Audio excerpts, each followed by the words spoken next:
Hi guys, let's continue from the previous question. ठीक है, तो यहाँ पे हमने प्रीवियसली छोड़ा था। ठीक है, यहाँ से हम कंटिन्यू करते हैं। आज जो है लास्ट वीडियो होने वाला है, जो कि हमने सीरीज शुरू की थी expected questions from Gupta and Gupta.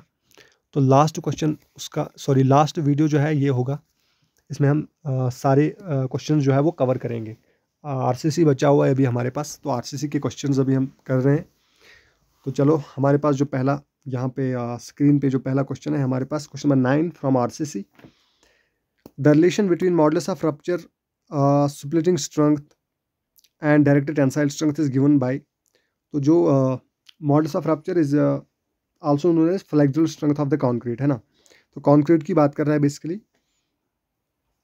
तो जो कॉन्क्रीट की स्ट्रेंथ्स होती हैं, चाहे मॉडुलस ऑफ रप्चर की बात करें, स्प्लिटिंग स्ट्रेंथ या डायरेक्टेड टेंसाइल स्ट्रेंथ की हम बात करेंगे, तो हमें पता है कि जो बेसिकली हमारा जो स्प्लिटिंग स्ट्रेंथ होती है, स्प्लिटिंग स्ट्रेंथ वो हमारी क्या होती है, that is less then flexural strength, है ना।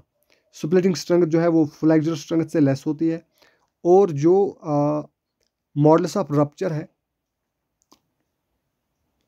यानी स्प्लिटिंग स्ट्रेंथ जो है that is less then modulus of rupture. और जो हमारे पास डायरेक्ट टेंसाइल स्ट्रेंथ होती है वो हाफ होती है मॉडुलस ऑफ रप्चर की, ठीक है ना। That is half of modulus of rupture, 0.5 times modulus of rupture equal to जो हमारी FCT है, that is direct tensile strength, that is 0.5 times FCR, that is modulus of rupture. और जो हमारे पास स्प्लिटिंग स्ट्रेंथ होती है, जिसको हम FCS से डिनोट कर रहे हैं, वो हमारे इक्वल होती है 0.66 टाइम्स मॉडुलस ऑफ रप्चर, है ना, फ्लेक्सुरल स्ट्रेंथ। सो यहाँ पे हमें साफ साफ पता चल रहा है कि जो मॉडुलस ऑफ रप्चर है, modulus of rupture is the highest strength, है ना, वो हमारे पास हाईएस्ट स्ट्रेंथ हो जाएगी। और जो हमारे पास करेक्ट आंसर हो जाएगा that will be modulus of rupture is greater than modulus of modulus of rupture is greater than splitting strength.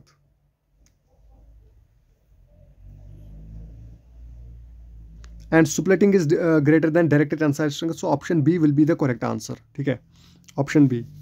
बहुत इंपॉर्टेंट क्वेश्चन है। Now question number 10, the approximate value of the ratio between direct tensile strength and flexural strength is. So approximate value of the ratio between the direct tensile strength and the flexural strength. जो अब concrete की direct tensile strength होती है, जिसको हम किससे denote करते थे, FCT से। और जो फ्लेक्सुरल स्ट्रेंथ होती है, FCR, यानी मॉडुलस ऑफ रप्चर, इनका जो अप्रोक्सीमेट रेशियो होता है वो आपका होता है B, जो हमने अभी भी देखा कि जो डायरेक्ट टेंसाइल स्ट्रेंथ होती है that is half of modulus of rupture, ठीक है ना। So option B will be the correct answer. Now question number 11, strength of concrete increases with. Strength of concrete किससे इंक्रीज करती है, तो increase in fineness of cement, ठीक है, increase in fineness of cement.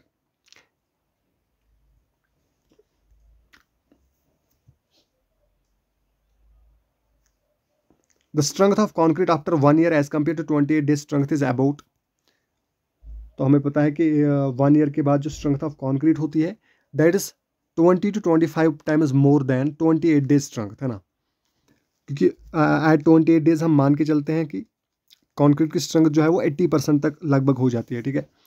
Now another question, as compare to ordinary Portland cement, high alumina cement has, as compare to ordinary Portland cement, high alumina cement has, so it has higher initial setting time but lower final setting time. क्योंकि जो high alumina cement का initial setting time होता है that is about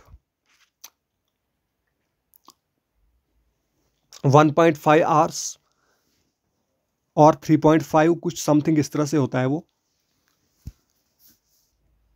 so जो इसका initial setting time होता है high alumina cement का दैट इज 3.5 to 4 आवर्स, ठीक है ना, 3.5 to 4 आवर्स। एंड इसका फाइनल सेटिंग टाइम होता है 5 आवर्स, ठीक है।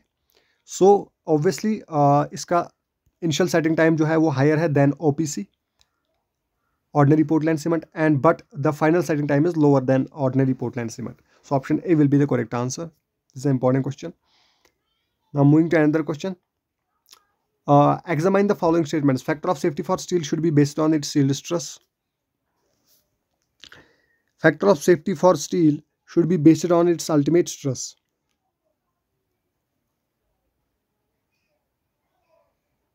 Factor of steel, factor of safety for steel should be based on its yield stress. This is true, क्योंकि उसका yield stress के बेसिस पर ही तो होता है factor of safety.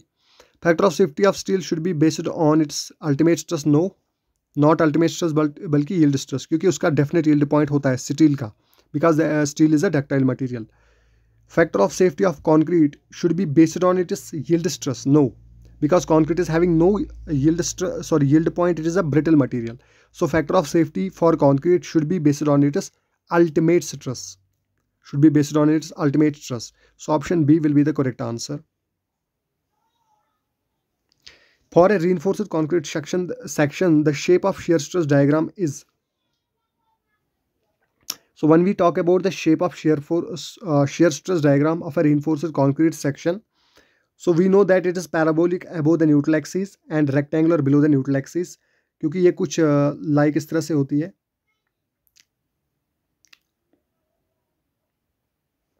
ठीक है ना. So it's a parabolic above neutral axis and rectangular below neutral axis, ठीक है ना.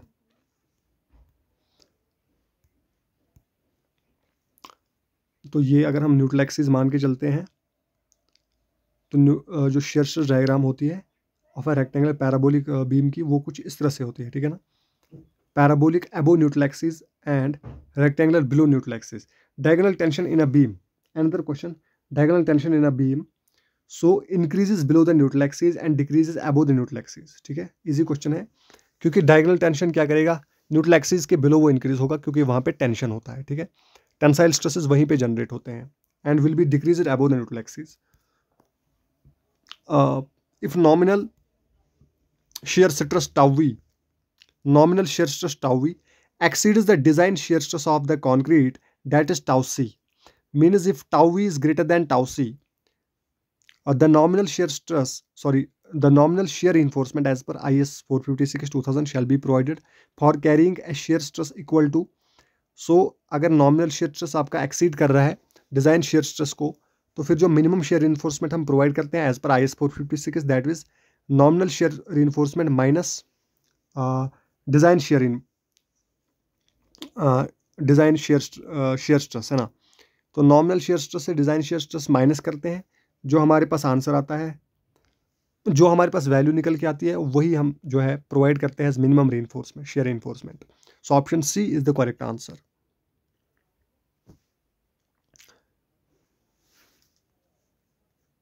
Now another question is ratio of permissible stress in direct compression and bending compression is. Ratio of permissible stress in direct compression and bending compression is. So ये आपका क्या होता है, this is less than 1. ठीक है ना, जो आपका रेशो होता है permissible stress of direct compression and bending compression, this is less than 1. A higher modular ratio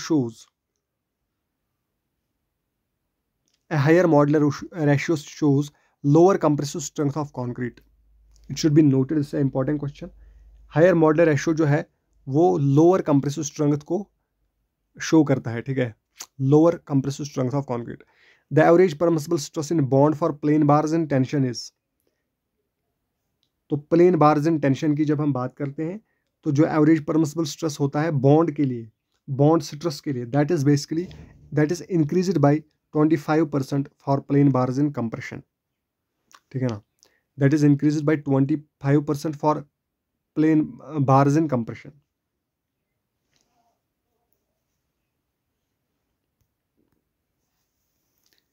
Now this is another important question. The expression for modular ratio M is equal to 280 upon 3 sigma CBC, where sigma CB is the permissible compressive stress due to bending in concrete in Newton per mm square. Option A में कह रहा है takes fully account into the long term effect such as creep. Partially takes into account the long-term effect such as creep, does not take into account the long-term effect such as creep, is same as the modular ratio based on the value of modulus of elasticity of structural concrete. So the correct answer will be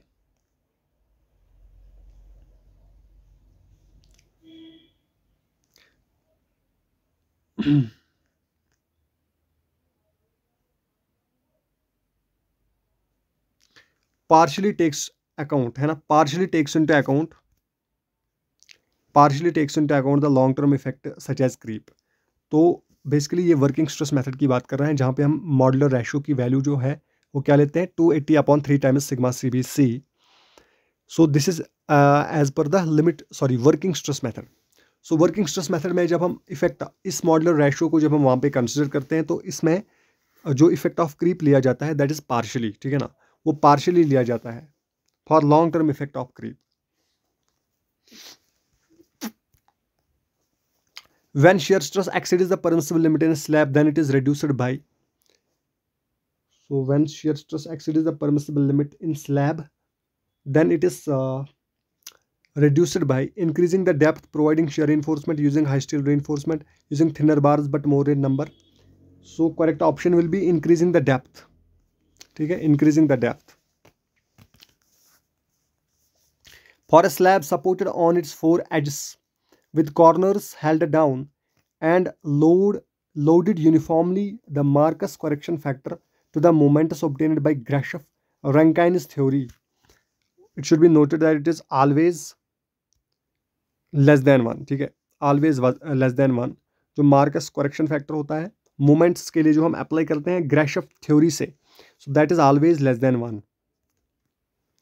For spans up to 10 meter, basic values of span to effective depth ratios as per IS 456. For simply supported and continuous beams, के लिए जो होता है span to depth ratio up to 10 meter span, ठीक ना, up to 10 meter span. So it is 20 and 26. Option B will be the correct answer.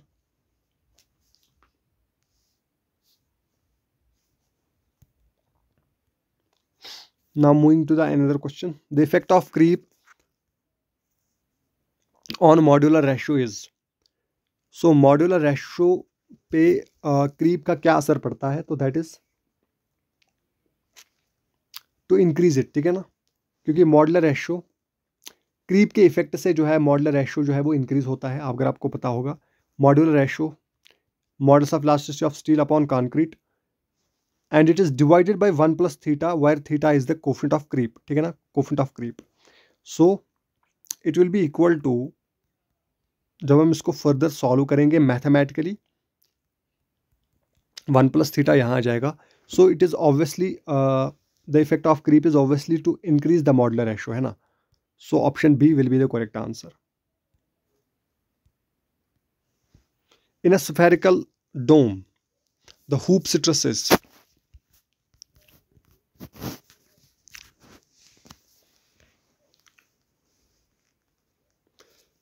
the hoop stress due to a concentrated load at crown is, so it is tensile everywhere. In a spherical dome subjected to a concentrated load at crown or uniformly distributed load, the meridional force is always, so it is always compressive, ठीक है, यहाँ पे मैंने highlight करके रखा है। Spherical डोम में जो है मेरिडोइनल स्ट्रेस जो है ऑलवेज कंप्रेसिव होता है जब उस पर यूनिफॉर्मली डिस्ट्रीब्यूटेड लोड एक्ट कर रहा होगा या कॉन्सेंट्रेटेड लोड एक्ट कर रहा होगा एट द क्राउन, ठीक है ना। ये आप सपोज हमारा डोम है, क्राउन जो है इसका ये हाईएस्ट पॉइंट जो होता है that is crown. In prestressed concrete forces of tension and compression change but lever arm remain unchanged. Forces of tension and compression remain unchanged but lever arm changes with the movement. Both forces of tension and compression as well as lever arm change. Both forces of tension and compression as well as lever arm remain unchanged.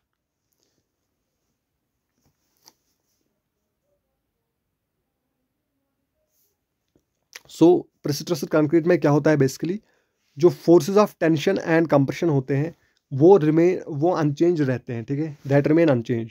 Forces of tension and compression remain unchange in prestressed concrete, but lever arm changes with the movement, ठीक है ना, liver arm movement के साथ change होती है।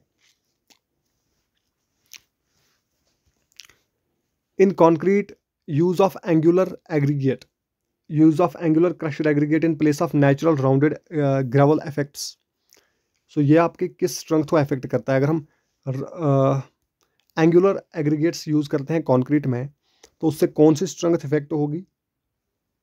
So obviously it will effect flexural strength of concrete, है ना, flexural strength. जब हम एंगुलर एग्रीगेट यूज करते हैं तो उससे स्ट्रेंथ जो है वो कंक्रीट की बढ़ती है, ठीक है ना। Ratio of compressive strength to tensile strength of concrete,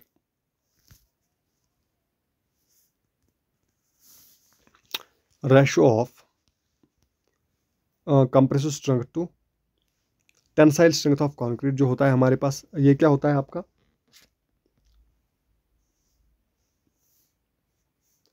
so this ratio is increases with age, this ratio increases with age, ratio of compressive strength to tensile strength of concrete जो है वो, क्योंकि कंप्रेसिव स्ट्रेंथ ऑफ कंक्रीट जो है वो as के साथ generally increase करती है, और टेंसाइल स्ट्रेंथ की बात करेंगे तो वो उसके एज के साथ डिक्रीज ही होगी, पहले भी बहुत कम ही होती है, तो that is it. Now another question, according to Indian standards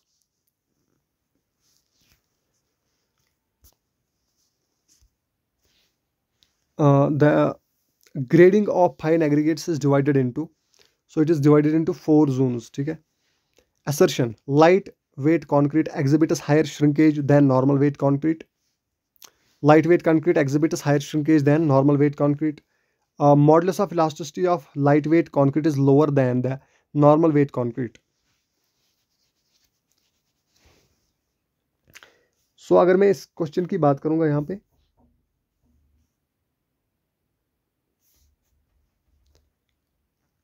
light weight concrete जो है वो क्या एग्जिबिट करता है, higher shrinkage than normal weight concrete, this is true, ये असर्शन जो है आपका ट्रू है। क्यों?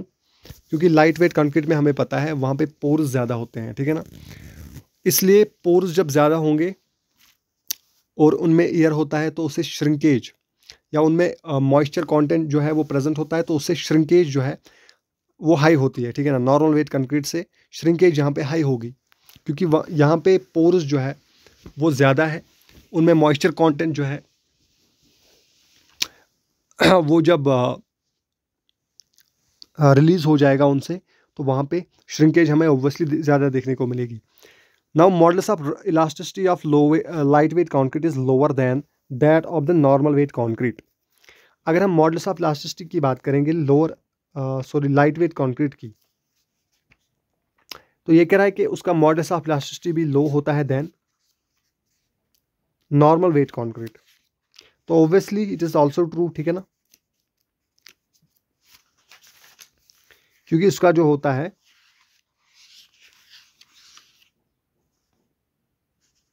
मॉडुलस ऑफ इलास्टिसिटी जो है that is also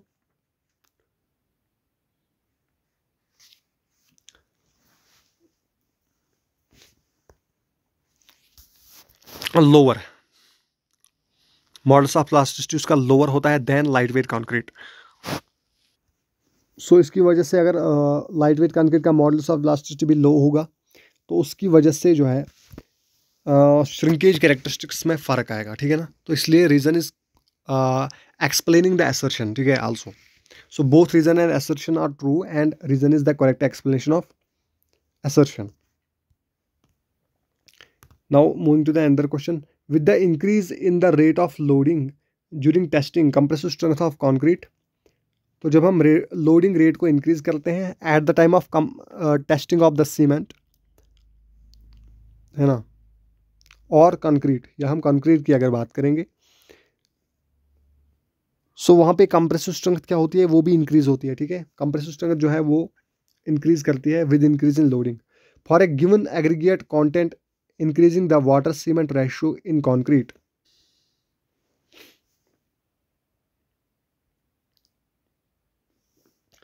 increases shrinkage, ठीक है, डायरेक्टली वाटर सीमेंट रेशियो को इंक्रीज करने से श्रिंकेज इंक्रीज होगी।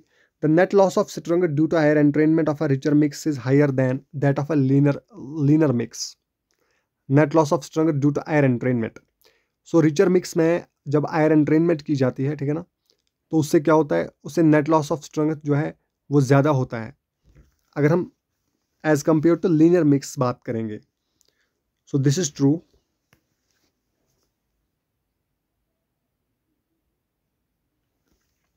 ये आपका ट्रू है बिल्कुल। रीजन क्या बोल रहा है कि effect of air entrainment on improving workability is smaller in richer mix than in a leaner mix, this is also true, ठीक है। So reason and assertion both are justifying, ठीक है। Option A will be the correct answer. Now another question is if the contributions of tricalcium silicate, dicalcium silicate, tricalcium aluminate and tetracalcium aluminophrite to the 28 days and strength of hydrated ordinary Portland cement are respectively W, X, Y and Z, then so पहली अगर हम बात करेंगे that is tricalcium silicate, dicalcium silicate. जो हमारा W है that is denoted as tricalcium silicate C3S। उसके बाद इसने किसको डिनोट कर रहा है, उसके बाद इसने X को डिनोट करा है किससे,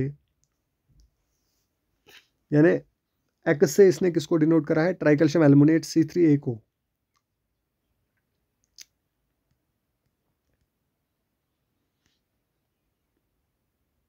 C3S जो है दैट इज W और C3A जो है वो इसने X से डिनोट किया है। उसके बाद टेट्राकैल्शियम एल्युमिनोफ्राइट यानी C4AF, उसको इसने डिनोट करा है किससे, Y से। और लास्ट में tricalcium एल्युमिनोफ्राइट and the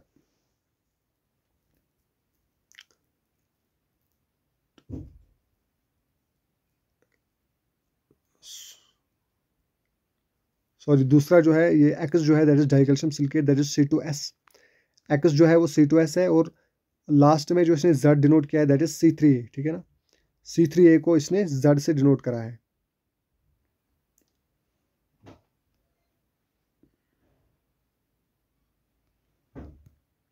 so C3A को इसने Z से डिनोट करा है। नाउ हमें क्या बताना है कि strength of hydrated ordinary Portland cement are respectively then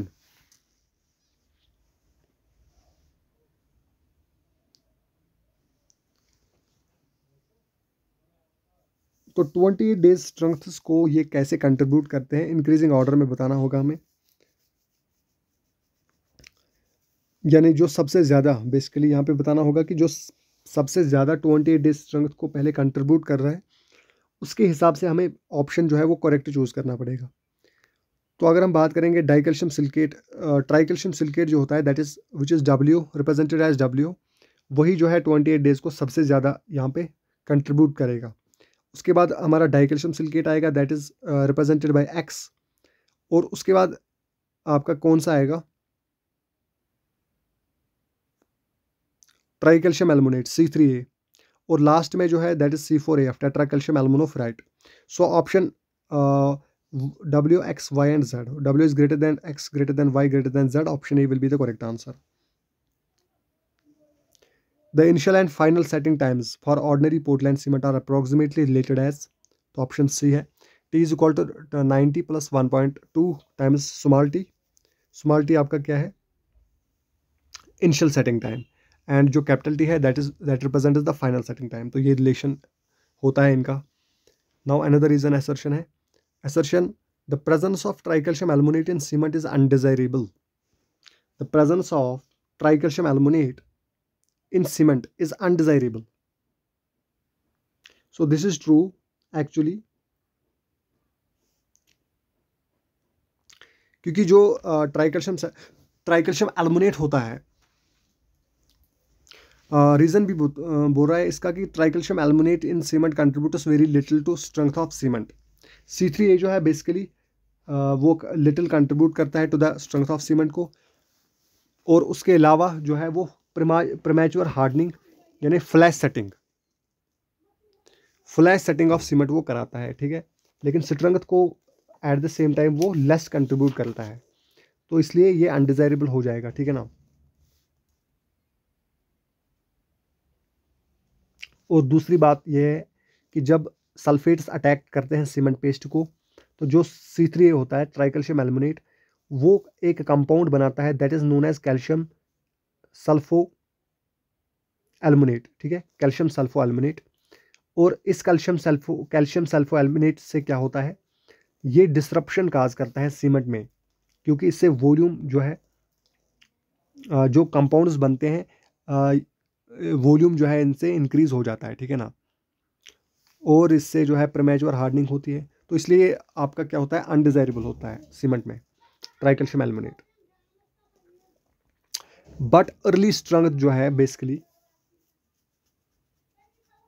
क्योंकि फ्लैश सेटिंग कराता है ये, तो रैपिड हार्डनिंग जो है वो कराता है, ठीक है।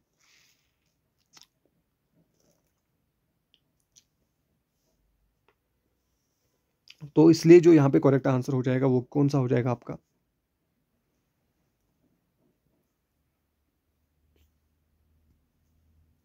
लेकिन अगर हम स्ट्रेंथ की बात करेंगे यहाँ पे देखो, असर्शन तो ट्रू है अपनी जगह, assertion is true, reason is also true कि tricalcium aluminate and cement contribute very little to strength of cement, basically little contribute करता है टू द सीमेंट, लेकिन ऐसा हम नहीं कह सकते हैं कि ये बिल्कुल कंट्रीब्यूट नहीं करता, क्योंकि जो 2 to 3 डेज स्ट्रेंथ या 1 वीक, जो पहले 1 वीक स्ट्रेंथ होती है सीमेंट को, वो ट्राइकैल्शियम एल्युमिनेट से ही मिलती है। लेकिन जो इसकी वजह से जो है अनडिजायरेबल नहीं हो जाएगा, ठीक है। इसकी वजह से ये ट्राइकैल्शियम एल्युमिनेट जो है, क्योंकि उसकी स्ट्रेंथ जो है, स्ट्रेंथ कंट्रीब्यूशन अगर लिटिल है, तो उसकी वजह से वो सीमेंट में अनडिजायरेबल नहीं हो जाएगा, बल्कि इसको अनडिजायरेबल जो बनाता है वो कौन बनाता है, क्यों इसकी फ्लैश सेटिंग, या हम कह सकते हैं प्रीमेच्योर हार्डनिंग जो इससे होती है, तो उसकी वजह से ये कंपाउंड अनडिजायरेबल हो जाता है। अदरवाइज अगर हम इसकी स्ट्रेंथ के ऊपर बात करेंगे तो उसकी वजह से अनडिजायरेबल नहीं है, क्योंकि एटलीस्ट अगर ये लिटिल स्ट्रेंथ को कंट्रीब्यूट करता है, but it contributes to the strength at least, ठीक है। सो इसकी प्रेजेंस अनडिजायरेबल भी है due to premature hardening, but it also contributes to little less strength, so here reason will is not correctly explaining the assertion, ठीक है। इसलिए option B will be the correct answer कि both reason and assertion are individually true but reason is not explaining correctly the assertion, ठीक है। this is the correct answer। बहुत important question है ये। now another question is impact strength of concrete increases by using, so impact strength of concrete किससे increase होगी, impact strength is the strength versus the repeated and reversal loads, है ना, that is known as impact strength.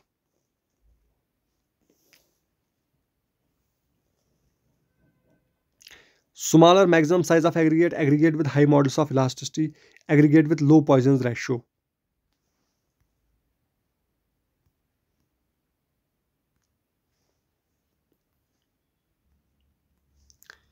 So impact strength will be increased by smaller maximum size of aggregate, this is true, using smaller maximum size of aggregate and aggregate with low Poisson's ratio।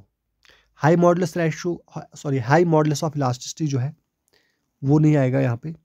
High modulus of elasticity से impact strength increase नहीं होगी, बल्कि aggregates with low Poisson ratio हमें चाहिए, ठीक है, that will increase the impact strength.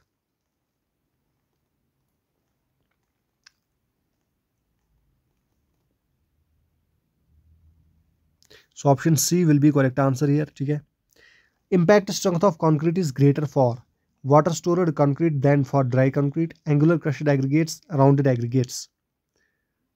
So we know that impact strength of concrete is greater for angular crushed aggregates, ठीक है ना।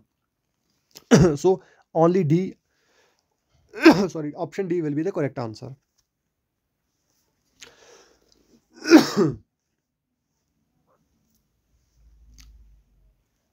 Amount of gypsum required to be added to the clinker depends on the following contents of cement: tricalcium silicate, dicalcium silicate, tricalcium aluminate and alkali. So हमें पता है कि जब हम gypsum add करते हैं क्लिंकर में, सीमेंट क्लिंकर में, because to retard the setting of the cement, है ना, इनिशियल सेटिंग को रिटार्ड करने के लिए हम जिप्सम ऐड करते हैं। सो यहाँ पे अब जिप्सम का अमाउंट जो हमें रिक्वायर्ड होगा वो किस पे डिपेंड करेगा, क्योंकि हमें पता है कि जो इनिशियल सेटिंग है उसको इफेक्ट कौन करता है, दैट इज ट्राइकैल्शियम एल्युमिनेट, जो हमने इससे पहले भी पढ़ा, C3A, ठीक है ना। सो C3A will be the main component, है ना, जो इनिशियल सेटिंग को इफेक्ट करता है। सो एडिशन ऑफ जिप्सम जो है वो डिपेंड करेगा आपका एक तो C3A पे डिपेंड करेगा यानी ट्राइकैल्शियम एल्मुनेट, और एल्कली पे भी डिपेंड करेगा क्योंकि alkali is also responsible for the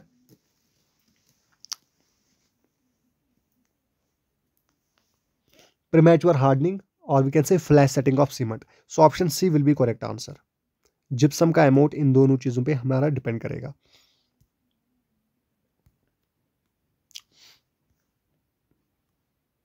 the heat of hydration of cement can be reduced by, तो heat of hydration of cement को हम किस तरह से रिड्यूस कर सकते हैं। अब हमें पता है कि जो हाईएस्ट हीट ऑफ हाइड्रेशन हमें देता है दैट इज वो आपका C3A ही है, ठीक है, जो प्रीमैच्योर हार्डनिंग भी कराता है, और C3S भी जो है वो हीट ऑफ हाइड्रेशन उससे भी हाई होती है। तो इन दोनों को हमें रिड्यूस करना होगा। Reducing both the C3A and C3S will produce the less heat of hydration, ठीक है। Increase in the fineness of cement results in increase in the fineness of cement will result in increase in the rate of heat of hydration। बिल्कुल सही है। इससे क्या होता है, increase होता है रेट ऑफ हाइड्रेशन से, हीट ऑफ हाइड्रेशन में, without changing the total amount of heat liberated and without changing the total amount of heat liberated, क्योंकि ये बेसिकली यहाँ पे कोई एडमिक्सचर हम ऐड नहीं कर रहे हैं, बल्कि हम सीमेंट पार्टिकल्स को फाइनर करते हैं, ठीक है। So that is the particles का साइज फाइन होता जा रहा है। अमाउंट तो वही रहेगा, amount is same but here particle size is finer than जो उससे पहले होगा, क्योंकि जब हम फाइननेस करेंगे सीमेंट की तो उसमें क्या करते हैं हम, उसमें हम पार्टिकल्स को फाइन बनाते हैं। अमाउंट तो सेम होगा, क्वांटिटी सेम होगी, लेकिन पार्टिकल्स की फाइननेस जो है वो कम होगी। तो इसलिए अगर हम सेम अमाउंट यूज़ करते हैं सीमेंट तो उससे rate of heat of hydration उससे बढ़ेगी ऑब्वियसली, क्योंकि जब सीमेंट फाइनर हो जाता है तो उससे रेट ऑफ स्ट्रेंथ बढ़ती है, और जिससे ultimately rate of heat of hydration भी बढ़ती है सीमेंट में। लेकिन जो total amount of heat liberated है वो चेंज नहीं होगी, बल्कि हीट जो है वो फास्टर होगी, ठीक है। Heat of hydration will get fast but it will not change, total amount of heat hydrated जो है वो सेम रहेगी, क्योंकि सीमेंट अमाउंट हम सेम यूज कर रहे हैं, खाली पार्टिकल्स फाइन हो रहे हैं, ठीक है। So option A is the correct answer. बहुत इंपॉर्टेंट क्वेश्चन है। The value of VB time for low workability as per Indian standards is prescribed as. Low workability की अगर हम बात करेंगे तो लो वर्केबिलिटी के लिए जो इंडियन स्टैंडर्ड्स ने प्रेस्क्राइब किया है VB टाइम, वो है आपका 5 to 10 seconds. 5 to 10 seconds, 2 to 5 seconds is very low, है ना। 10 to 20 फिर आपका मीडियम हो जाता है और उसके बाद high. If the compacting factor of a concrete is 0.9 then the workability according to Indian standards is. अब 0.9 कंपैक्टिंग फैक्टर के लिए जो वर्केबिलिटी होती है according to I S code that is आपकी मीडियम, ठीक है, वो आपकी मीडियम होती है। 0.8 to 0.85 जो है आपकी लो होती है, एंड इसी तरह से 0.85 से 0.9 आपकी मीडियम होती है, 0.9 से 0.95 हाई होती है। इस तरह से होता है, ठीक है, कंपैक्टिंग फैक्टर में। नाउ अगेन अनदर क्वेश्चन हमारे पास क्या है, for a satisfactory workable concrete with a constant water cement ratio increase in aggregate cement ratio. Constant water cement ratio अगर हमारे पास होगा, लेकिन अगर हम दूसरी तरफ क्या करेंगे, एग्रीगेट सीमेंट रेशो को इंक्रीज करेंगे, तो उससे क्या होगा, increasing the aggregate cement ratio will basically increase the strength of concrete, ठीक है ना, वो डायरेक्टली आपकी कंक्रीट स्ट्रेंथ को इंक्रीज करेगा। Increase in aggregate cement ratio. Minimum water cement ratio required for full hydration of cement जो होता है that is 0.36। The presence of entrained iron in concrete results in reducing bleeding। बिल्कुल सही है, iron entrainment से bleeding reduce होती है, this is true. Now इसके बाद क्या बोल रहा है, lowering density of concrete, lowering density of concrete also true, density भी लो होती है उससे। Decreasing strength at all ages, this is also true, ठीक है। तो आयरन एंट्रेनमेंट से स्ट्रेंथ डिक्रीज होती है और ऑल एजेस में होती है। So option D will be correct answer. The Indian standards recommend the use of calcium chloride as accelerating admixture in. तो हमें पता है कि हम कैल्शियम क्लोराइड को एज एन एक्सेलरेटर यूज़ करते हैं, ठीक है। तो इसका यूज़ जो है इंडियन स्टैंडर्ड कोड कहाँ पे करने को बोलता है, तो दैट इज़ आपका plain and reinforced concrete only, ठीक है। Plain and reinforced concrete works only, यानी पीसीसी एंड आरसीसी में, प्रीस्ट्रेस्ड कंक्रीट में यहाँ पे एक्सेलरेटर को हम यूज़ नहीं कर सकते हैं calcium chloride. Addition of sugar in concrete about 0.05% of the weight of cement results in. Sugar जो है हमारे पास एक और एडमिक्सचर होता है and it's a retarder. Basically जो है वो रिटार्डर ही होता है शुगर। सो इससे सेटिंग टाइम क्या होता है, इंक्रीज होता है, ठीक है। It will increase the setting time.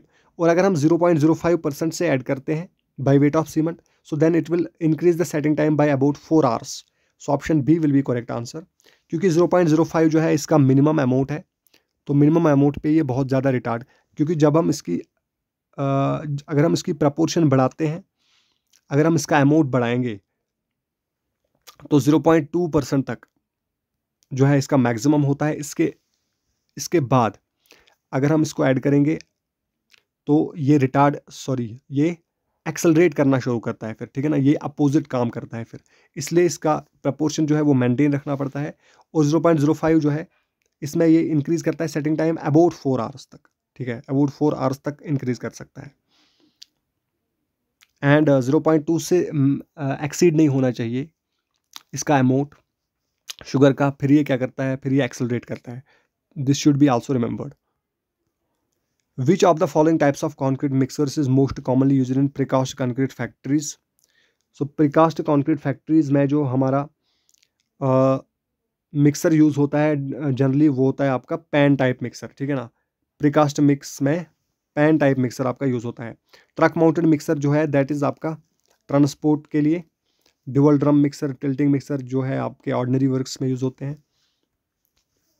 According to IS 456/2000 minimum period stipulated for moist curing of concrete using ordinary Portland cement. So this period is 7 days, ठीक है। Minimum curing period stipulated for moist curing that is 7 days।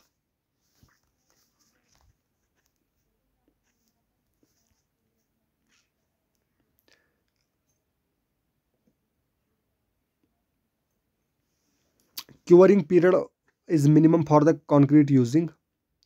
तो सबसे minimum curing period किस कंक्रीट के लिए आपका होता है, तो दैट इज आपका रैपिड हार्डनिंग सीमेंट, क्योंकि that is a rapid hardening cement.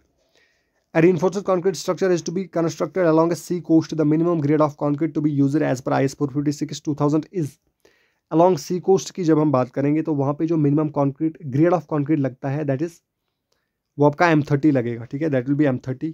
क्योंकि जो ये कंडीशन होती है अलॉन्ग द सी कोस्ट वो आपकी किस एक्सपोजर कंडीशन के अंडर आती है, तो दैट इज वेरी सीवियर, ठीक है ना। This is a kind of very severe condition. So very severe में आपका M30 लगेगा।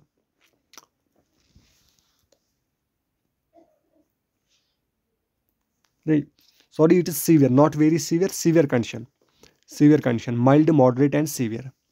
M30 जो है आपका सीवियर कंडीशन के लिए लगेगा। माइल्ड कंडीशन में हम M20 करते हैं, यूज़ करते हैं उसके बाद मॉडरेट में M25 होता है। तो इसी तरह से सीवियर में M30 होता है, जिसकी डिस्क्रिप्शन हम कह सकते हैं along the sea coast.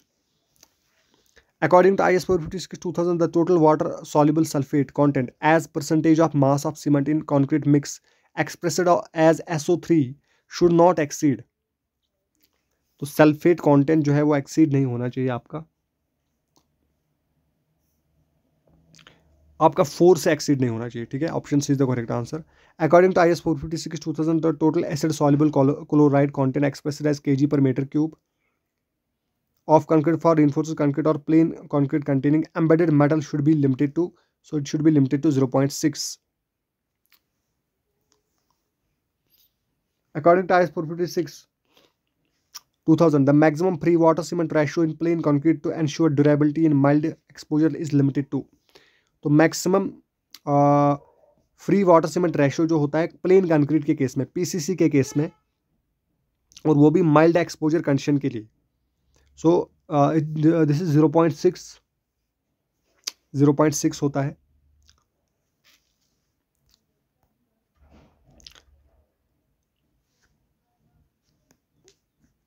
If the compressive strength of concrete determined from 150 mm into 300 mm cylinder is x, so compressive strength of concrete अगर हमने डिटरमाइन की है एक सिलेंडर से जो कि 150 mm इंटू 300 mm है, ठीक है, 150 mm into 300 mm, so then the compressive strength of the same concrete determined from 150 mm cube is, तो अगर हम क्यूब की बात करेंगे तो क्यूब की कंप्रेसिव स्ट्रेंथ जो होती है वो हमें पता है कि that is greater then cylinder strength because of the slenderness ratio, and how much greater is the cube strength than cylinder strength of concrete, so we know that it is 1.25 times, so it will be directly answer जो होगा that will be option D, 1.25 times x.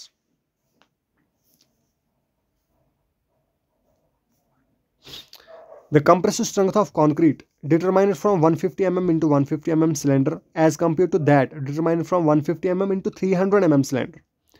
अब हमें बताना है कि अगर हम 150 mm into 150 mm cylinder, ये मान लो 150 mm इसका डायमीटर भी है और 150 mm जो है सिलेंडर की लेंथ भी है। दूसरा सिलेंडर, दूसरे केस में हम कंप्रेसिव स्ट्रेंथ डिटरमाइन करते हैं फ्रॉम द सिलेंडर जिसकी लेंथ जो है या हम हाइट कह सकते हैं वो 300 mm है और diameter is same 150 mm।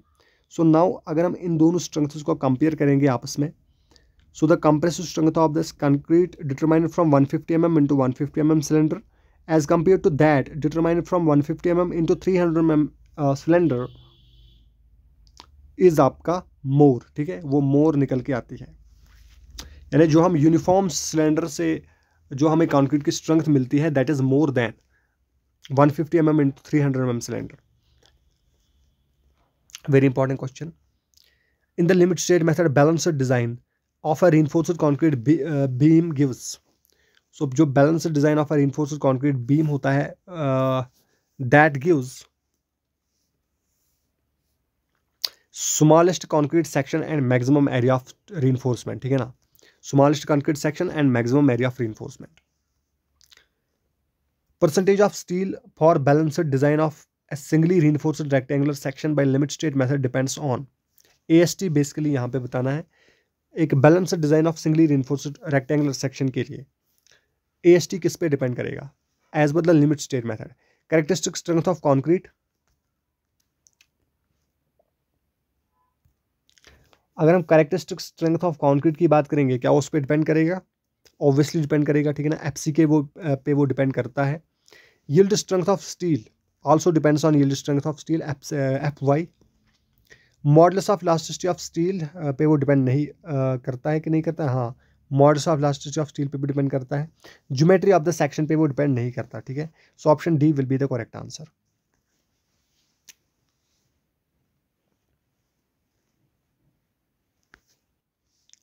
Flexural shear failure in a reinforced concrete beam, flexural shear failure in a reinforced concrete beam occurs under large bending moment and less shear force, yes, large bending moment and less shear force, उसी के under तो flexural shear failure होगा। दूसरा है results in cracks which are normally at 90 degree with the horizontal, it is also true, and इसके बाद क्या बोल रहा है कि occurs when shear span to effect to depth ratio is less than 1, occurs when shear span to effect to depth ratio is less than 1, no, ये कोई criteria नहीं होता इसमें, so option A will be the correct answer, 1 and 2 are correct.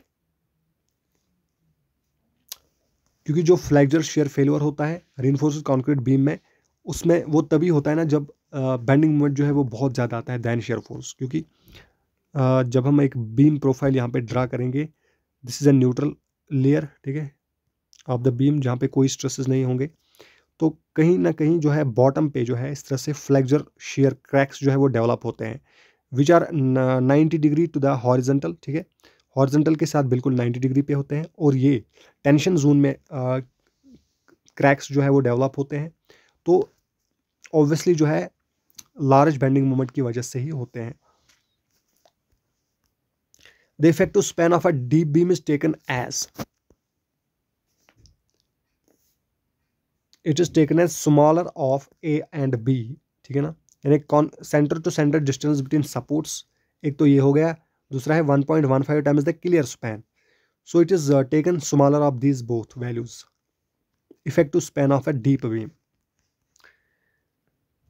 Which one of the following sections of equal cross-sectional area can resist the torsional moment of RCC beam section more effectively when working stress design is being adopted?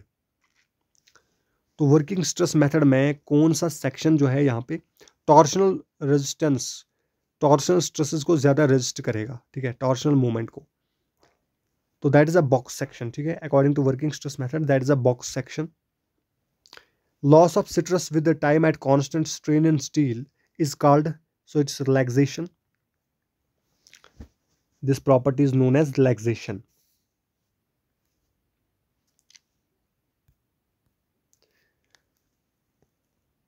In a doubly reinforced rectangular beam, the allowable stress in compression steel is, allowable stress in compression steel, it is less than the permissible stress in tension steel, tension in steel, less than the permissible stress in tension in steel, ठीक है, basically इन tension steel इसको लिखना था, less than the permissible stress in tension steel. जो allowable stress होता है in compression steel in a doubly reinforced beam, वो आपका लेस होता है than the permissible stress in tension steel. The side face reinforcement if required in a T beam will be, so it will be 0.1% of the web area, ठीक है ना, web होता है हमारे पास, ये वाली पोर्शन जो होती है दैट इज वेब, सो इस वेब का 0.1% होता है साइड फेस रीइंफोर्समेंट अगर हम टी बीम में प्रोवाइड करते हैं तो. Deep beams are designed for, so deep beams are designed for bending movement only, deep beams are designed for bending movement only. Consider the following factors: initial stress, loss in precstress, depth of cable from extreme compression fiber. Those which affect the ultimate moment capacity of a precstressed concrete beam would include. So ultimate moment capacity of a precstressed beam को जो यहाँ पे effect करेगा that will be initial stresses, loss in precstress, ठीक है.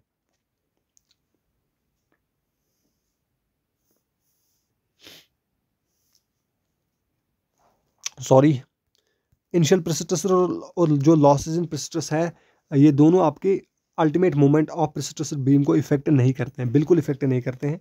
So the only thing which effect is that is the depth of cable from the extreme compression fibre, depth of cable from the extreme compression fibre. So option D will be the correct answer.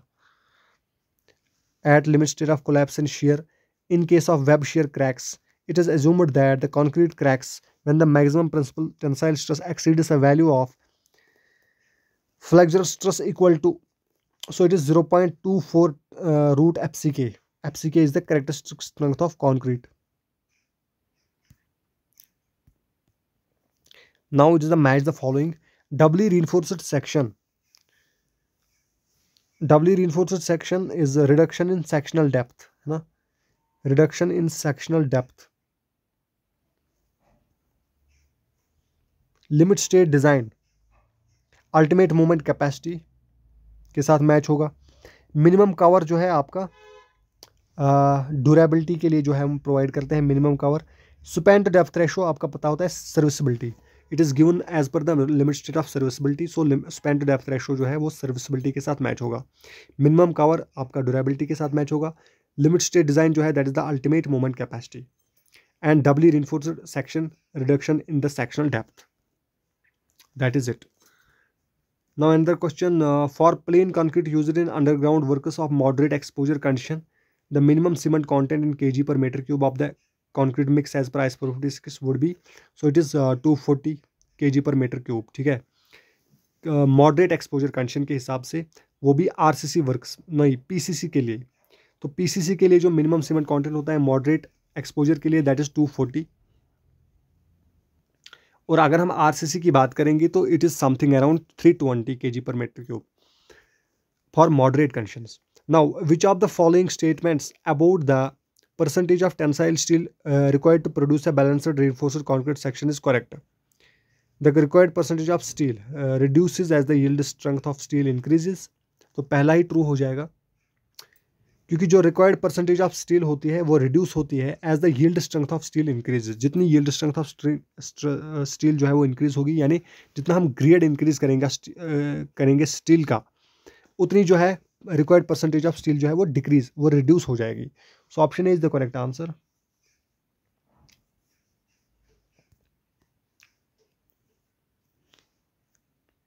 The radial movement at the boundary of a simply supported circular slab of radius r subjected to a uniformly distributed load of W will be. So radial movement यहाँ पे बिल्कुल नहीं होता circular slab में, that is 0 due to uniformly distributed load.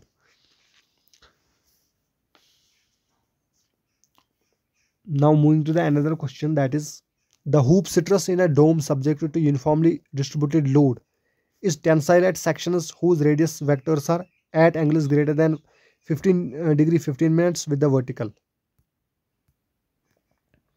Torsion resisting capacity of a given RC section. So torsion resisting capacity of a given RC section decreases with decrease in stirrup spacing, decreases with increase in longitudinal bars, does not depend upon stirrup and longitudinal steel, increases with increase in stirrup and longitudinal steel. This is true. Torsion resisting capacity of a given RC beam section क्या होगी, increase करेगी with the increase in stirrup and longitudinal steel.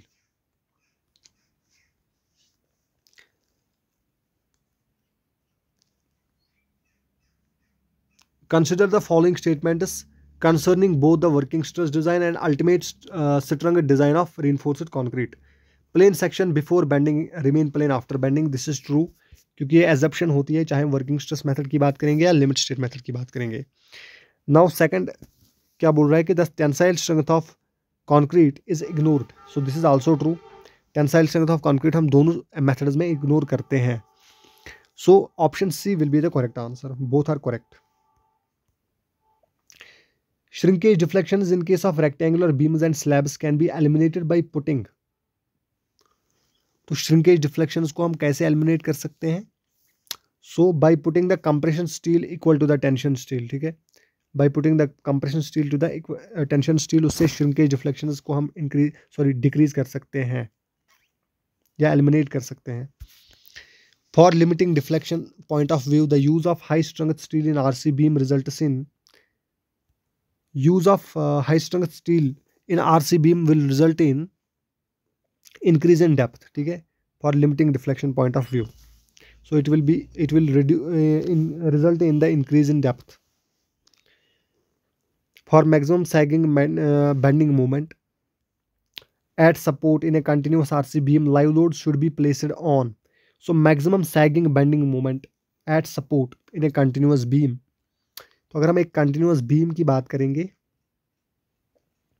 ठीक है ना, जिसमें बहुत सारे supports हमारे पास होते हैं, तो ये कह रहा है कि अगर हमें मैक्सिमम सैगिंग बेंडिंग मोमेंट चाहिए कहाँ पे, सपोर्ट पे, यहाँ पे, तो लाइव लोड कहाँ पे प्लेस होना चाहिए आपका, तो that should be placed span next to the adjacent span of the support plus alternate span. एक तो इस सपोर्ट जिस पे हमें चाहिए उसके एडजेसेंट स्पैन पे हमें लाइव लोड फिर लगाना होगा. ठीक है, और प्लस अल्टरनेट स्पैन जो भी बाकी बचे स्पैन्स होंगे उन पे लगाना होगा. ठीक है, span plus next to the adjacent span,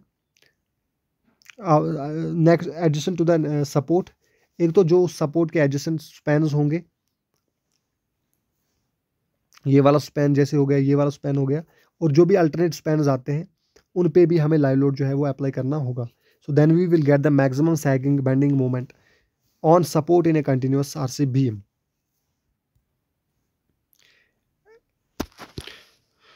Now a T-beam roof section has the following particulars: thickness of slab, width of rib, depth of beam, center to center distance of beams, effective span, distance between points of contra flexure is 3.6 meter. So effective width of the flange of the beam is, effective width of the flange हमें निकालना है. तो basically ये जो T-beam है हमारा, यहाँ पे हमारे पास सब कुछ गिवन है, ठीक है। जो contraflexure distance between the points of contraflexure होगी, जो ये वाली डिस्टेंस जो होती है यहाँ पे, वो आपकी कितनी गिवन है, 3.6 मीटर। बाकी आपके पास थिकनेस ऑफ स्लैब भी गिवन है। विड्थ ऑफ रिब जो है, ये वाला जो है रिब जो है ये होता है इसकी विड्थ भी आपके पास गिवन है। डेप्थ ऑफ बीम भी गिवन है। तो हमें effective width of flange calculate करनी है। तो उसके लिए जो फार्मूला होती है हमारे पास, that is effective width of flange is equal to L nought is the distance between points of contraflexure upon 6 plus width of the web plus 6 times overall depth, 6 times overall depth, जो कि हमारे पास यहाँ पे कितनी हो जाएगी, that is 100 mm, जो कि थिकनेस ऑफ स्लैब है, ठीक है ना। This is 100 mm। सो ये फॉर्मूला जब हम अप्लाई करेंगे, विड्थ ऑफ रिब जो है यानी या विड्थ ऑफ वेब हम कह सकते हैं, वो हमारे पास गिवन है 300 mm है। So these values L not भी गिवन है 3.6। तो दीज वैल्यूज जब हम पुट करेंगे तो हमारे पास आंसर जो आएगा that is 1500 mm। This is the width of the flange. In limit state approach spacing of main reinforcement controllers primarily. तो मेन रीइंफोर्समेंट की स्पेसिंग जो होती है रीइंफोर्स्ड लिमिट स्टेट अप्रोच में, ये जो मेन रीइंफोर्समेंट है और इसकी ये जो स्पेसिंग होती है, सो ये प्राइमरली किसको कंट्रोल करती है, तो इट विल कंट्रोल क्रैकिंग, ठीक है ना।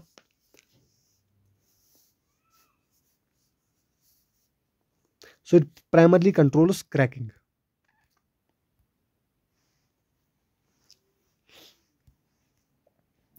Given that effective depth width और ओवरऑल डेप्थ आपके पास गिवन है।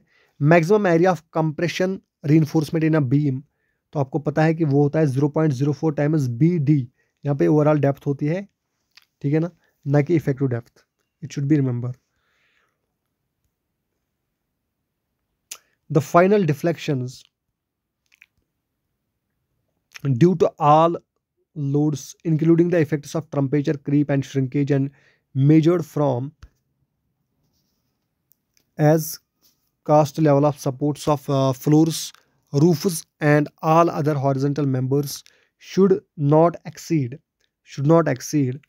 so ये final deflection जो है, this should not exceed span upon 250।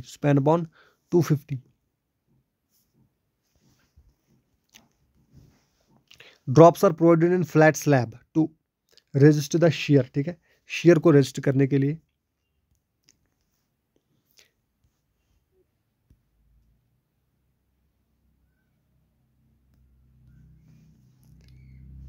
A reinforced cantilever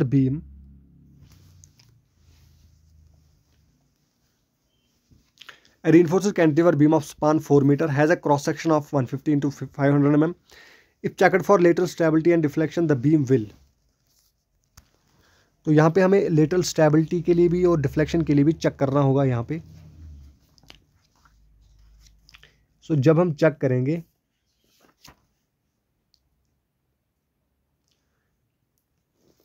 हमें पता है कि कैंटिलीवर के लिए जो है, फेलियर के लिए डिफ्लेक्शन जो है L/D रेशो जो होता है दैट इज ग्रेटर देन 7। अगर ग्रेटर देन 7 होगा तो then the beam will fail, ठीक है ना। सो लेटरल स्टेबिलिटी के लिए हम देखते हैं, this is for deflection. Lateral stability के लिए अगर हम देखेंगे तो L जो है that should not be greater than 25 times B is the width of the beam, ठीक है ना। सो फॉर लेटरल स्टेबिलिटी जो L है, स्पैन है, वो आपका किसी भी हाल में ग्रेटर नहीं होना चाहिए 25 टाइम्स बी। तो जब हम यहाँ पे चेक करेंगे, और दूसरा L/D रेशो जो है,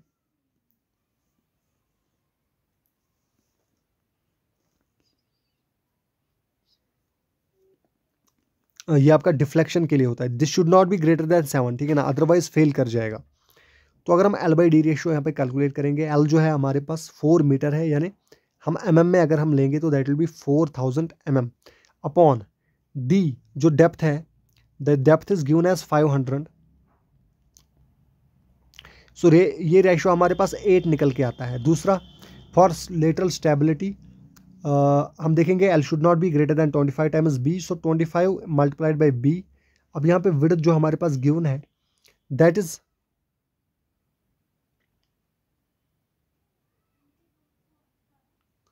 सो विड्थ यहाँ पे हमारे पास कितनी गिवन है, बेसिकली विड्थ जो है वो हमारे पास 150 है, ठीक है ना। सो जब हम ये करते हैं 25 मल्टीप्लाई बाई 150 तो हमारे पास कुछ वैल्यू निकल के आती है 3750 mm, 3750 mm। लेकिन जो L है हमारा वो क्या है, L हमारा 4000 mm आ रहा है, ठीक है। तो यहाँ पे हमारा L जो है वो एक्सीड कर रहा है 25 टाइम्स B को, तो इसका मतलब लेटरल स्टेबिलिटी में बीम फेल हो रहा है। और दूसरी बात, जो डिफ्लेक्शन के लिए क्राइटेरिया है L/D रेशो, वो 7 से आपका ग्रेटर नहीं होना चाहिए, यहाँ पे 8 आ रहा है, तो यहाँ पे भी फेल हो रहा है, ठीक है। So beam is failing in both deflection and lateral stability. Option C will be the correct answer. Now moving next, the bending moment coefficients for continuous RC slabs in IS 456 2000 code is based on। तो bending moment coefficient जो है continuous slabs के लिए किस पर based होते हैं, वो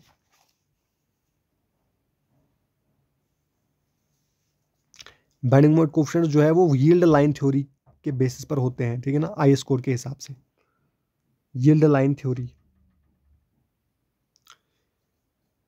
The sum of the nodal forces at any yield line intersection in a slab is 0, ठीक है, आपका 0 होता है। In limit state design of reinforced concrete deflection is computed by using।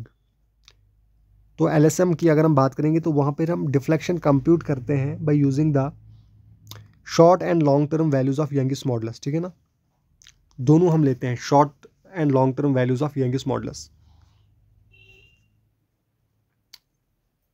क्योंकि इफेक्ट ऑफ क्रीप जो है वहाँ पे फुल्ली कंसिडर किया जाता है, शॉर्ट टर्म भी किया जाता है एंड लॉन्ग टर्म भी किया जाता है।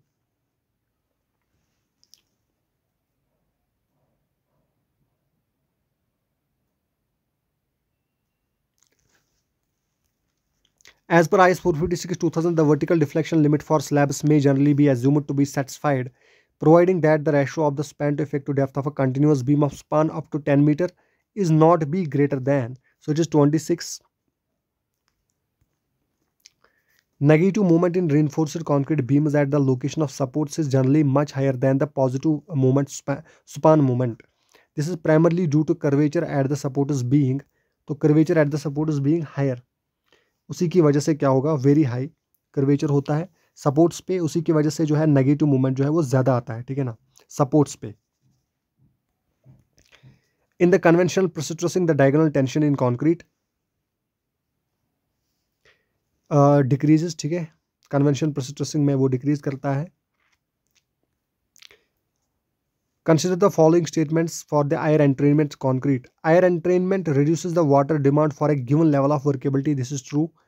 Use of air entrained concrete is required in environments where cyclic freezing and thawing is expected. This is also true. क्योंकि हमें पता है कि जो air entrained concrete होता है that is resistant to that has a resistant to against freezing and thawing. सो दोनों आपके करेक्ट हो जाएंगे। Option B will be the correct answer, sorry option A will be the correct answer. Both first and second are true.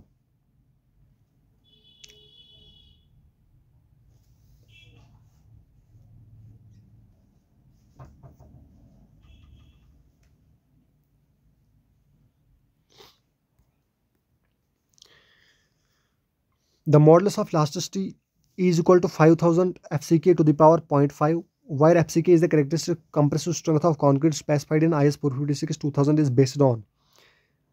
तो जो models of elasticity हम यहाँ पे use करते हैं ना, तो ये किस पर बेस्ड होता है, tangent models, initial tangent models, secant models, chord models. So it is based on secant models, ठीक है, सेकेंड मॉडल्स पे बेस्ड होता है ये। For a beam of cross section width 230 mm, effective depth 50 mm, number of bars of 12 mm diameter required to satisfy minimum tension reinforcement requirement specified by IS 456/2000, assuming grade of steel reinforcement is Fe 500 is। तो minimum 12 mm of bars हमें कितने चाहिए वो हमें calculate करना है, and as per the minimum AST, ठीक है, जो कि IS कोड के हिसाब से होती है। सो यहाँ पे हमें पता है कि सबसे पहले हम क्या करेंगे, जो हमारे पास फॉर्मूला होती है that is AS upon BD is equal to 0.85 upon FY, ठीक है। AS जो है that is the minimum area of tension reinforcement, ठीक है। तो पहले हम minimum area of tension reinforcement calculate करेंगे, क्योंकि बाकी चीज़ें हमारे पास सारी गिवन है। FY जो है that is the grade of steel, जो कि हमारे पास 500 गिवन है, ठीक है। BD विड्थ एंड डेप्थ भी हमारे पास गिवन है, इफेक्टिव डेप्थ है D, that is also given. And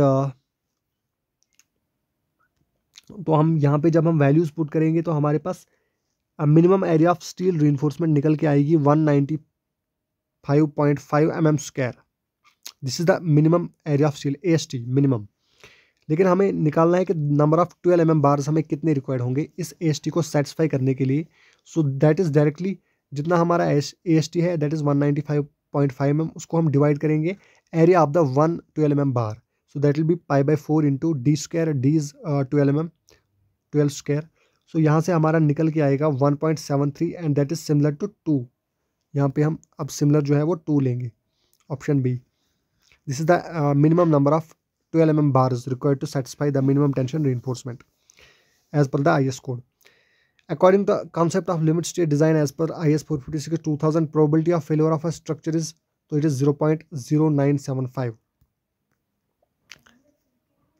According to IS 456-2000, which one of the following statements about the depth of neutral axis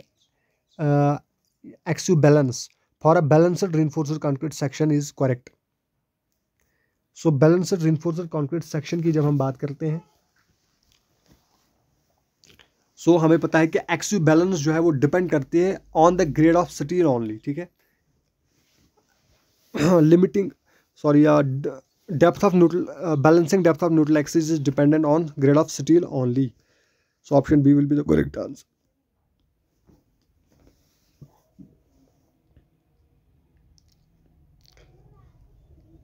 Two rectangular under reinforced concrete beams X and Y are similar in all aspects except that the longitudinal compression reinforcement in section Y is 10% more. तो दो reinforced sections अगर हम कहते हैं कि ये all aspects में जो है वो similar है, लेकिन जो Y है, Y section है, उसमें हम 10% more क्या दे रहे हैं, compression reinforcement provide करते हैं, more by 10%. So इनमें से कौन सी स्टेटमेंट अब ट्रू होगी? Section X has less flexure strength and is less ductile than Y. तो जब हम मोर यहाँ पे कंप्रेशन रीइंफोर्समेंट इसमें प्रोवाइड करेंगे तो उससे क्या फ़र्क पड़ने वाला है? उससे यही होगा कि जो हमारा सेक्शन एक्स है, यानी जो दूसरा सेक्शन है, उसकी फ्लेक्चर स्ट्रेंथ कम हो जाएगी इससे, और वो लेस डक्टाइल भी होगा देन सेक्शन वाई, ठीक है। So option A is the correct answer. Assuming the concrete below the neutral axis to be cracked, the shear stress across the depth of a singly reinforced rectangular section beam section. Again हमें बताना है कि shear stress. Now it is talking about singly reinforced beam, ठीक है ना। तो above the neutral axis shear stress की variation अब क्या होगी in a singly reinforced beam, जबकि बिलो द न्यूट्रल एक्सिस जो है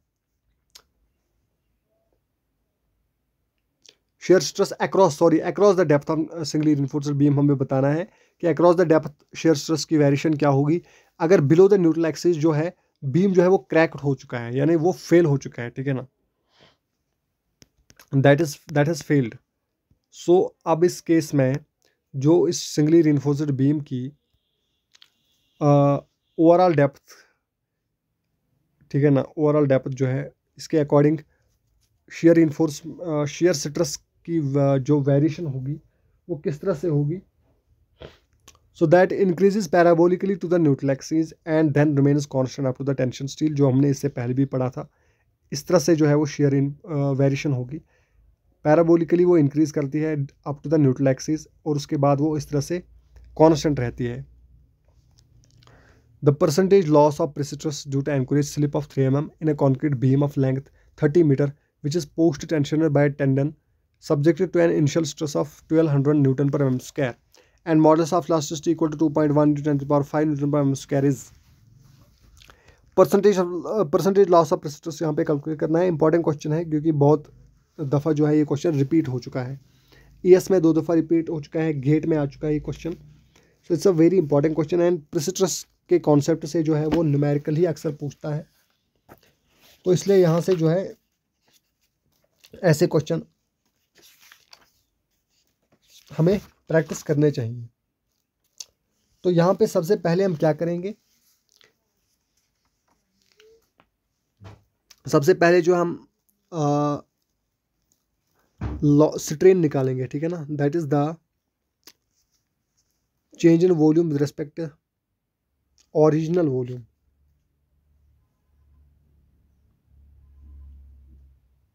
सो जो एनकोरेज स्लिप यानी यहाँ पे स्लिप जो आई है दैट इज 3 mm, ठीक है ना। सो जो स्ट्रेन आएगा दैट विल बी 3 अपॉन जो उसकी ओरिजिनल लेंथ है that is 30 metre. So 3 upon 30 को हम mm में कन्वर्ट करेंगे, इसलिए 10 to the power 3 लिखेंगे, 30 into 10 to the power 3। तो यहाँ पे जो हमारा हो जाएगा एंड मल्टीप्लाई बाय हम क्या करेंगे, we will multiply with the modulus of elasticity, ठीक है, जो कि हमारे पास गिवन है 2.1 ईएस जो है that is 2.1 into 10 to the power 5 Newton per mm square.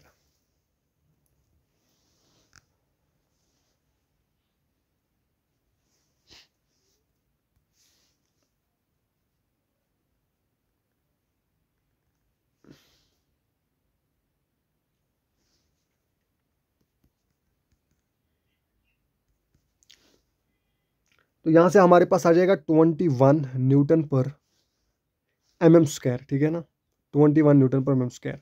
So this was basically the strain into modulus of elasticity, ये आपका सिट्रस था, ठीक है ना, this was the value of citrus that is strain into modulus of elasticity.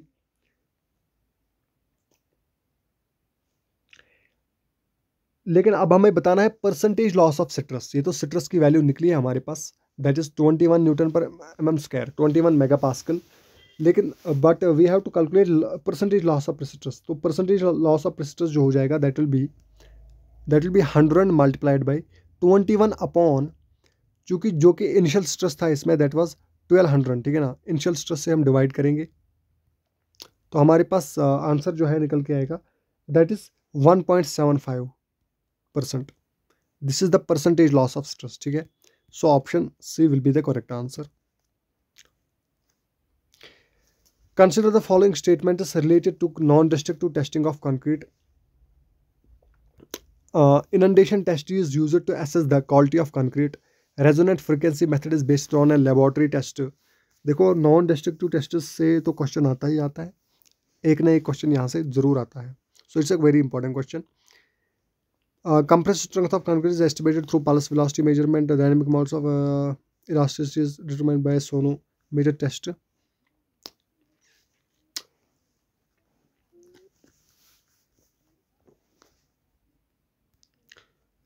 So indentation test जो होता है, indentation test जो है that's used to assess the quality of concrete, this is true. Resonant frequency method is based on a laboratory test, this is also true. Compressive strength of concrete is estimated through pulse velocity measurement, this is also true. Dynamic models of elasticity determined by a sonometer test, this is also true. Thickness of concrete can be estimated by institute rebound hammer, no. तो rebound हमर से हम hardness major करते हैं, thickness को measure नहीं करते। So option C will be the correct answer. 1, 2, 3 and 4 only.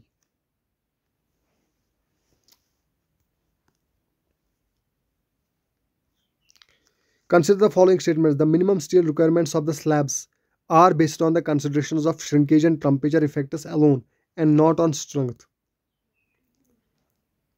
तो क्या मिनिमम स्टील रेनफोर्समेंट्स जो है वो बेस्ड होती है हमारी सिर्फ श्रिंकेज कंसिडरेशंस पे या टेम्परेचर इफेक्ट्स पे and not on strength, and this is true, ठीक है, ट्रू हो जाएगा। Providing excessive reinforcement in beams can result in congestion, thereby adversely affecting the proper placement and compaction of concrete. This is also true. So option C is the correct answer. Consider the following data for concrete with mild exposure. Water cement ratio. तो water cement ratio कितना है हमारे पास 0.5. Water is given as 191.6 litre. Required cement content will be, तो directly हमें पता है कि water cement ratio, water upon cement ratio जो है that is 0.5. So cement content हमें निकालना है, तो cement content will be equal to water content that is 191.6 litres upon जो वाटर सीमेंट रेशियो है that is 0.5. So this will give us cement content as 383 kg per metre cube. ठीक है, 383 kg per metre cube.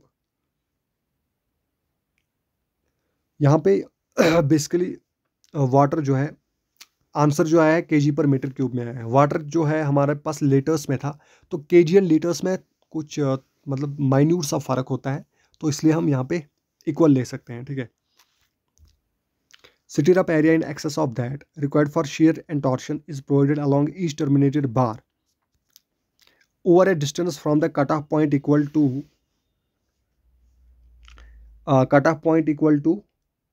3/4 the effective depth of the member. ठीक है, it is taken as 3/4 the effective depth of the member.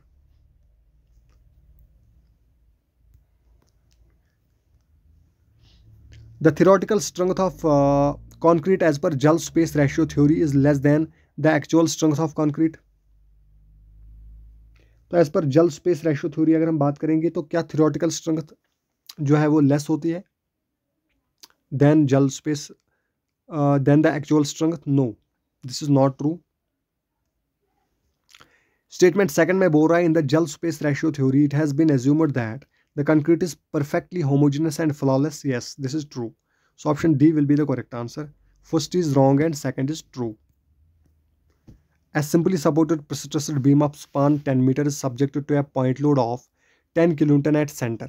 A prestressing force of 2000 kN is applied through the inclined tendon, 0 eccentricity at supports and E at midspan. To nullify the external point load effect, how much E यानी eccentricity should be provided? Neglect the self weight of the beam. बहुत important question है. Prestressing से ये numerical है, easy है, लेकिन इस तरह के न्यूमेरिकल जो है प्रेस्ट्रेसिंग से वो पूछता है.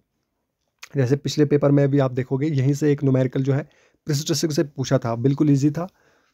तो इसी तरह से ये भी एक इजी क्वेश्चन है, but this is a important question. यहाँ पे पॉइंट लोड गिवन है, तो हमें पता है कि जो आपका prestressing force multiply by the eccentricity जो हो जाएगा, the moment will be equal to due to point load हमें पता है दैट इज WL/4. ठीक है ना, सिंपली सपोर्टेड बीम पे जो आता है दैट इज WL/4. अगर यहाँ पे यूनिफॉर्मली डिस्ट्रीब्यूटेड लोडिंग गिवन होती तो मूवमेंट जो है हम किसके बराबर लेते, then it will equal to WL²/8. ठीक है ना, यूनिफॉर्मली डिस्ट्रीब्यूटेड लोड के लिए.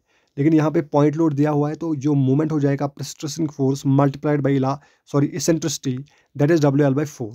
This is according to the load balancing concept. So now हमें इसेंट्रिसिटी कैलकुलेट करनी है, तो इसेंट्रिसिटी हो जाएगी WL/4 इंटू P. सो बाकी सारी चीज़ें हमारे पास गिवन है. सो WL/4P हमें करना है. सो लोड जो है लोडिंग हमारे पास कितनी गिवन है, 10 kN. ठीक है ना, तो लोडिंग इज 10 kN. सो 10 × 10⁻³ हम न्यूटन में कन्वर्ट करते हैं इसको. 10 × 10⁻³ मल्टीप्लाइड बाय स्पैन जो है हमारे पास दैट इज 10 मीटर है ना, तो उसको हम एज इट इज़ रखेंगे फिलहाल 10 मीटर. लेकिन हमें आंसर जो है वो mm में चाहिए, इसलिए हम 10 × 10⁻³ करेंगे अगेन, क्योंकि हमें आंसर जो है वो mm में चाहिए, इसलिए हम मीटर को mm में कन्वर्ट करेंगे. So this is WL/4 times P. Prestressing force जो था वो कितना था हमारे पास, दैट वाज 1000 kN. सो वो हो जाएगा आपका 10⁻³ × 10⁻³, क्योंकि हम kN को अगेन न्यूटन में कन्वर्ट कर रहे हैं. तो 1000 kN इज 10⁻³ × 10⁻³. तो यहाँ से जो हमारे पास ये एसेंट्रिसिटी निकल के आएगी,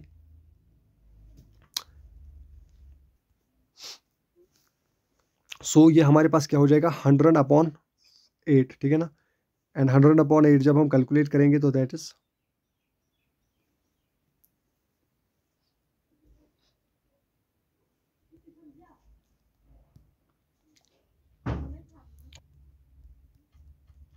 तो 12.5 mm, ठीक है। 12.5 mm जो है हमारे पास आंसर निकल के आएगा। सो option A will be the correct answer, 12.5 mm। Easy question है, बट अब इस क्वेश्चन में जो है ट्विस्ट ये है कि आपको यहाँ पे यूनिट्स का खास ख्याल रखना होगा, ठीक है। आपको यूनिट्स जो है वो चेंज करने होंगे पहले से।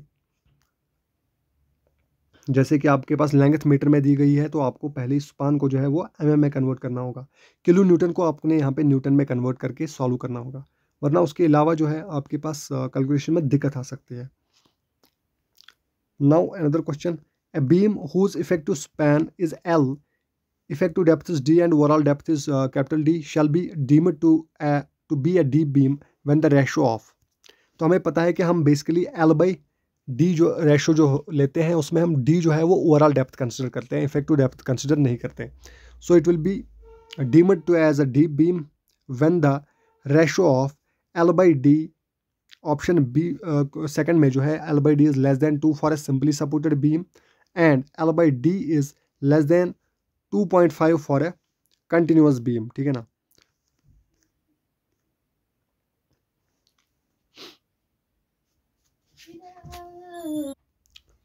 सो ऑप्शन डी जो है हमारा करेक्ट हो जाएगा।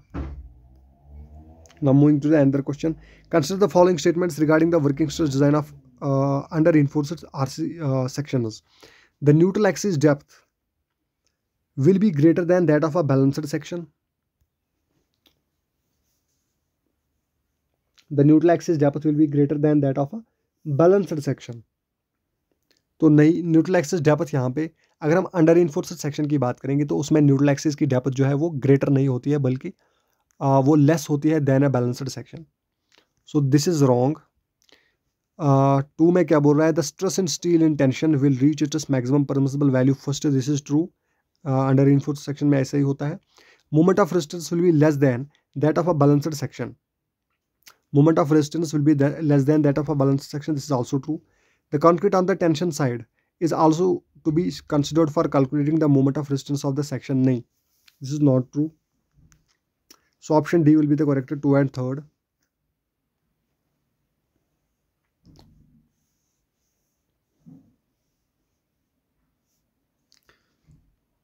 for a balanced under reinforced section।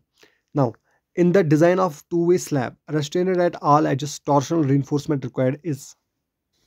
सो इसका जो करेक्ट आंसर यहाँ पे हो जाएगा, in the design of two way slab restrained at all edges, torsional reinforcement required जो होती है that is 0.75 times the area of steel provided at mid span in the same direction, in the same direction. जो आपका 0.375 होता है, 0.75 times कब होता है, जब वो आपकी दो मीटिंग एजेस में एक डिसकंटिन्यूस हो और एक कंटिन्यूस हो, तब आपका टॉर्शनल रीइंफोर्समेंट जो होता है that is 0.375 times the area of steel provided at the mid span in the same direction, that is along the shorter direction. और 0.75 टाइम्स कब होता है हमारे पास, जब दोनों एजेस जो है वो रेस्ट्रिक्टेड होती है। बेसिकली यहाँ पे इसने कह दिया है ना पहले क्वेश्चन में, restricted at all edges, torsional reinforcement required is. So यहाँ पे हम कंसिडर करेंगे कि दोनों एजेस जो है वो रेस्ट्रिक्टेड है, तो 0.75 जो है वो आंसर होगा, करेक्ट आंसर। लेकिन यहाँ पे अगर हम बात करेंगे इस बुक के हवाले से, तो इसने यहाँ पे ऑप्शन डी जो है इसका आंसर दिया है, जो कि नील है, यानी ये कह रहा है कि टॉर्शनल रीइंफोर्समेंट यहाँ पे रिक्वायर्ड नहीं होगी। लेकिन क्वेश्चन के हिसाब से बेसिकली इसने एंड कंडीशन जो है वो स्पेसिफाई भी नहीं किया है पूरा, लेकिन इसने जब कह दिया कि रेस्ट्रेंड एट ऑल एजेस, तो इसका मतलब हम यही कंसिडर करके चलेंगे, और 0.75 टाइम्स जो है वो इसका करेक्ट आंसर होगा। लेकिन बुक पे इसने डी ऑप्शन दिया है, सो ऑप्शन डी आपका करेक्ट हो जाएगा अगर दोनों एजेस जो है, मीटिंग एजेस जो है वो कंटिन्यूस होंगी। If both the meeting edges are continuous then there is no requirement of the torsional reinforcement. लेकिन इसने यहाँ पे कोई बात नहीं किया है डिसकंटिन्यूस के या कंटिन्यूस के बारे में, तो इसलिए इसके हिसाब से जो आंसर होना चाहिए वो ऑप्शन ए करेक्ट होना चाहिए, लेकिन इसने फिर भी डी दिया है, तो यहाँ पे ये it's a matter of concern, तो यहाँ पे ध्यान देना होगा इन चीज़ों का। नाउ तो ये हमारा लास्ट क्वेश्चन था, ठीक है ना। This was our last question from the RCC. ये सिमिलर क्वेश्चन आपको आरएस खुरमी में भी मिलेगा, ठीक है। तो वहाँ पे इसका आंसर जो है वो ए ही है, शायद उन्होंने वही दिया है जो मैंने यहाँ पे आपको दिखाया है, लेकिन यहाँ पे गुप्ता एंड गुप्ता में जो इसका आंसर है वो गलत दिया हुआ है। तो इन चीज़ों का आप ध्यान रखिएगा। तो यहाँ पे हमारी सीरीज़ ख़त्म होती है, ठीक है, कंप्लीट हो गई हमारी सीरीज़ एक्सपेक्टेड क्वेश्चंस की फ्रॉम गुप्ता एंड गुप्ता। इसके बाद एक और शॉर्ट एंड श्योर वीडियो आएगा जिसमें हम फ्यू क्वेश्चंस जो हैं ऑल सब्जेक्ट से, हर किसी सब्जेक्ट से हम कुछ क्वेश्चंस यहाँ पे फिर से डिस्कस करेंगे, जो कि हमने अभी क्वेश्चन डिस्कस किए हैं इस पूरी सीरीज़ में। तो इसके बगैर जो क्वेश्चंस अभी कुछ बचते हैं, वो क्वेश्चंस जो है हम अगले वीडियो में, एक शॉर्ट वीडियो में हम डिस्कस करेंगे, जिसमें कुछ और इम्पॉर्टेंट क्वेश्चन जो है मैं यहाँ पे ऐड करना चाहता हूँ। तो वो एक शॉर्ट वीडियो ही बनेगा, तो उसमें वो क्वेश्चंस आपके कवर हो जाएंगे एंड वो हर किसी सब्जेक्ट से होंगे, ठीक है ना। That will cover whole syllabus.